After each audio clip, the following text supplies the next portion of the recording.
Krishna hello' মাই dear friend good morning আজি হৈছে বৃহস্পতিবাৰ সকলোৱে ভালে থাকক ভালে কুশলে ময়ো আছোঁ আপোনালোকৰ ঈশ্বৰৰ আশীৰ্বাদতে গোসাঁই ঘৰটো দেখাইছোঁ ভুল নবুজিব শ্ৰী কৃষ্ণায়ং বসুদেৱায়ং দৈৱকী নন্দনায় চ নন্দ গোপ কুমাৰায় গোবিন্দায় নমো নম নমো পংকজ নাভায় নমো পংকজ মালিনে নমস্তে পংকজঙ্গে বসুদেৱ সুতং কৃষ্ণ কংসচনৰামদং দৈৱকী দয়া বন্দে জগদ্গুৰু হৰি ৰাম মুকং কৰতি বাৎসল্যং পুংসাইলং সাহিত্য যৎকৃপাতমহং পৰমানন্দমাধৱং কৃষ্ণ।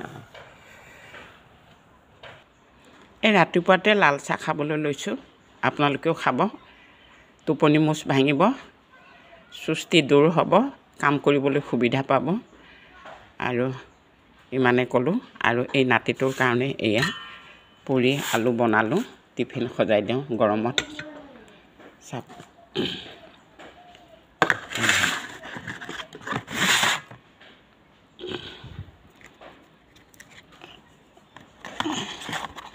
থ্ৰীটা দিমনে তোমাক? খাব পাৰিবা? অঁ, তাক বোলে তিনিখন লাগে। এই চাওক, আপোনালোকেও দিব। নাতি থাকিলে মৰম কৰিব। চোৱা নোচোৱা পিছৰ কথা, তাৰ আগতে আমি আমাৰ কাম কৰিব লাগিব। এয়া আলু দিছোঁ, এয়া আলু ভাজি। আৰু কণীটো নিনিয়ে, কণী মোৰ বাহিৰেতো আৰু খাওঁতা নায়েই। এয়া আলু ভাজি দিছোঁ, চাওক। এয়া টিফিন সজালোঁ।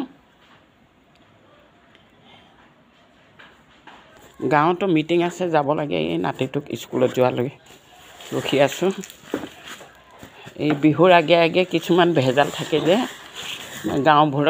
গাঁৱত যিসকলে বসতি কৰিছে তেওঁলোকে বুজি পায়। বিহুৰ আগে আগে, মাঘ বিহুৰ আগে আগে বহুত কিছুমান গাঁৱত যদি ক্ষতি বিক্ষতি থাকে, সেইবোৰ মানে নাইকিয়া কৰি সকলোৱে একত্ৰিত হৈ হাৱলি ঘৰত, মানে ভেলাঘৰৰ তলত, আমি হাৱলি বুলি কওঁ। আগতে আটাহঁতে শিকালে হাৱলি পুৰিব যাওঁ, ভেলাঘৰ পুৰিব যাওঁ, অগ্নি দেৱতাক পূজা কৰোঁ বুলি কয় যে, সেইটোৱে ওলাই আছে। এই একত্ৰিত হৈ সকলোৱে ভোজ ভাত আয়োজন কৰে। এটা চৰুতে ভাত খাই গোটেই ৰাইজে, 50 ঘৰ থাকক, লাগিলে 100 ঘৰ থাকক, এটা চৰুতেই ভাত খায়। সেইকাৰণে মৰম চেনেহ অটুট ৰাখি গোটেই বছৰটো মানে ভাল যাবলৈ কাৰণে একত্ৰিত হৈ অগ্নি দেৱতাক পূজা কৰি পেলাই ভোজ ভাত খায়। সেয়ে তাৰ আগতে গাঁৱৰ কিছুমান লেঠা থাকে। গাঁওখন বঞ্চিত কৰি থাকিলেতো আৰু কিবা নহয় কিবা ক্ষতি বিক্ষতি হৈয়ে থাকে। কোনোবাই কিবা কিবি কথাতেই বতাবিলাক কথাতেই গতা খায় যে, ঠিক তেনেকুৱা মুঠতে এটাৰ পিছত এটা গাঁওখনৰ মানে কিবা এটা আলোচনা হৈছে।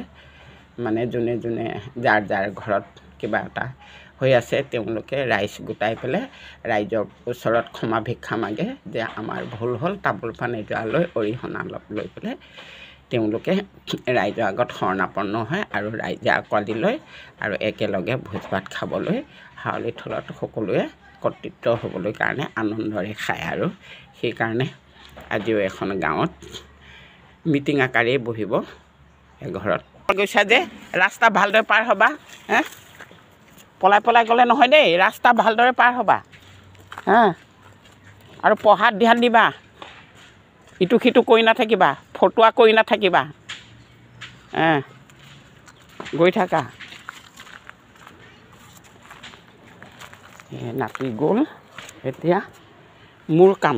নাতি স্কুলত পঠালোঁ, এতিয়া আকৌ গাঁৱত যাব লাগিব এখন মিটিঙত। বন্ধ কৰি দিছোঁ, মানে বাকীখিনি ইটা গাঁঠিব পৰা নাই। টকা চব, টকা হ'লে পকা, টকা নহ'লে চব মিছা। মানুহৰ জীৱনত প্ৰথম টকা নহ'লে একো কৰিব নোৱাৰে। কোনো কাকো চিনিও নাপায়, কিবা এটা বস্তু বনাবও নোৱাৰে, কিবা এটা বস্তু খাওঁ বুলি ক'লে খাবও নোৱাৰে।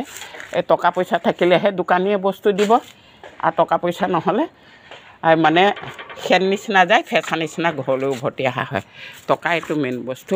সেই টকাৰ অভাৱতে চব মোৰ আধাখনীয়া কাম পৰি আছে। অসমবাসী ৰাইজ, বিশ্ববাসী ৰাইজ ভুল নুবুজিব, মই সঁচা কথাই অৱগত কৰিছোঁ আপোনালোকৰ আগত।